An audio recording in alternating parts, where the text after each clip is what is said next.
Hello all. It's the middle of the winter, but still a lot of breeding of finches is going on, especially indoor. In this update, I'll show you what's going well and what isn't, from chicks in the nest to birds that need closer attention. This is a full breeding and status update, covering both the indoor bird room and the outdoor aviaries. This is the indoor bird room, where most of the finch breeding takes place during the colder months. Temperature and light are stable here, which allows the birds to focus on pairing, feeding and raising chicks without unnecessary stress. Currently, the birds have 15 hours of daylight and approximately 20 to 22 degrees Celsius. Most of the Australian finch species breed well during the European winter. You'll see several Gouldian finch pairs here, all in different breeding stages. Some are actively feeding chicks, while others are still building nests or settling in as pairs. As you may recall, I do use foster parents, society finches sometimes, but only if I need to, because the chicks will otherwise die. I am extremely lucky that most of my Gouldian finch pairs are wonderful parents, and they will feed their own chicks without any problems. Besides the natural back color, green, and in the head colors, yellow, black and red, I also breed several different mutations. The yellow mutation, the silver one and the blue one, both with purple and white breasts. As you can see here, not only the Gouldian finches are taking up the space in the bird room, but also lots of other different species on the ground and flying around, all in for the winter before they will be returned to the outdoor aviary in the spring. Some of the smaller finches from Australia, but also the goldfinch and the canaries will probably breed indoor as well during this winter. But these crested partridge, and this is my breeding pair, are in here to relax before they can breed again outdoor. Only 2 days ago I paired up 2 pairs of double-barred finches, also known as the owl finch, and they have already begun building their nests, so probably they will have eggs within the week. But already today, both some of the Gouldian finch pairs and some of the society finches pairs have eggs, and actually one of the Gouldian finch pairs have their first chicks already. Breeding blue with blue Gouldian finches looks beautiful, but it comes with risks. The blue mutation can lead to weaker chicks and lower survival. In these 2 surviving chicks, you also see a clear difference in the size.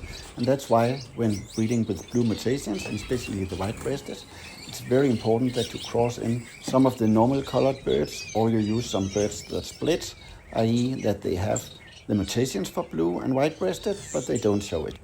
Only by doing this, you will be able to keep the size and the strength of the birds, so you don't end up having a line of very weak birds, where most of the chicks will die, or even all of them. When breeding the yellow mutation or the natural colored birds, you don't have this issue a lot. Most of my birds know how to build their own nests, either freely in the shrubbery or inside nest boxes or bamboo nests. But every now and then you get a male who simply doesn't know how. This silver male is a first-time breeder who decided the best place to build was right on the floor of the cage. It will be interesting to follow. And a fun fact about Gouldian finches. The black head is found naturally in both green and blue Gouldians, but when the same black-headed gene appears in yellow Gouldians, the head actually turns white instead. So even though these 2 birds look different in head color, they are both genetically black-headed Gouldians. Learning how these mutations work is actually one of my favorite parts about breeding mutations, seeing how genetics change colors and patterns from one bird to the next. Here you have a pair of blue-headed parrot finches, but in the yellow mutation, so the head appears white. Both strange and very fun. As mentioned, it is winter now, so I'm catching the birds in the outdoor aviary to count them and move them indoors where it's warm. This also lets me sell this year's chicks and any surplus birds. Now that Christmas is over, many people throw out their Christmas trees. Like every year, my kids help collect trees from our neighbors, and we use them in the outdoor aviary. They protect the birds and give shelter during the cold months where other trees have lost their leaves. During this same period, it's very important to make sure outdoor birds, both the wild birds and those in our aviaries, always have unfrozen drinking water, especially when there's no snow. I check the water several times a day, and sometimes I use small electric heaters under the water bowl to keep it from freezing. When we talk about temperature and frost, it's important not to focus on what will kill the birds, but on what they actually thrive in. In this mixed outdoor aviary, I moved the most heat-demanding birds indoors for winter, and I set up infrared heating lamps for the remaining birds. These are turned on as soon as we get any frost. Most softbills can actually stay outdoors during the winter, while many waxbills go indoor. With finches, you really need to understand each species' needs, and also whether you have strong or weaker birds from your breeding lines. In fact, I've never lost a bird to frost when it has been properly acclimatized over the summer and it knows where to find the heat. The bigger risk is actually moving birds outdoor too early in the spring. As an example, I keep the white-cheeked turaco outdoor all year round, but in winter it can be a challenge to offer fruit that is not frozen. That's something you have to manage carefully. The adorable azure tits and the peking robins also remained outside year-round. Now we are moving to the chicken aviary, which also houses the major Mitchell cockatoos, the cockatiels and few other species. I have a rather unusual situation with a very tame grey cockatiel that I was offered by a viewer. He clearly doesn't seem to realize that he's a cockatiel and strongly prefers being with me or even with the much larger cockatoos. Sometimes he gets quite annoying to them, following them far too closely, but apart from giving him a warning, the cockatoos seem to accept this little bird tagging along. But it is a bit sad for my white cockatiel, who really tried to bond with the grey one, even though they're both males.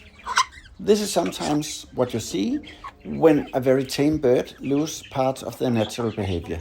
Interestingly, my cockatoos are also hand-raised and very tame, but they clearly prefer their natural partners and have kept their natural and normal instincts and behavior. Personally, I enjoy tame birds, but my main goal has always been to breed them and preserve their natural behavior. I also keep budgies in this aviary, and as long as the nest boxes are out of reach of the cockatoos, breeding works well, even during the colder months. Right now, I do have an issue with one female budgie plucking feathers off her chicks, which isn't ideal, but they seem to be doing okay. I'll move the chicks indoor when they fledge or one day before to keep the chicks safe and warm. Here we have another late outdoor breeding with the chickens, with 7 small chicks on the ground. They can keep themselves warm now, but earlier it was something I had to monitor every day and be ready to step in if the mother couldn't keep them safe in the cold.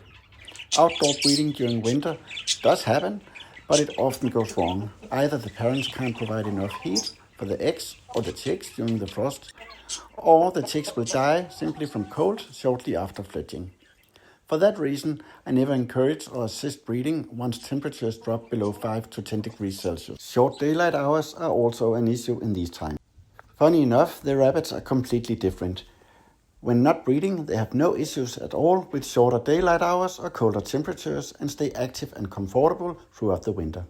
It's a good reminder that every species has its own natural limits and needs, and managing animals responsibly means understanding and respecting those differences. I hope this has given you a small insight into how I approach winter care here. Thank you very much for watching and following along, and I wish you all a very happy new year. If you enjoyed this video, make sure to follow for more and feel free to leave a comment below. I always enjoy reading your questions, your thoughts or experiences. Take care, bye bye.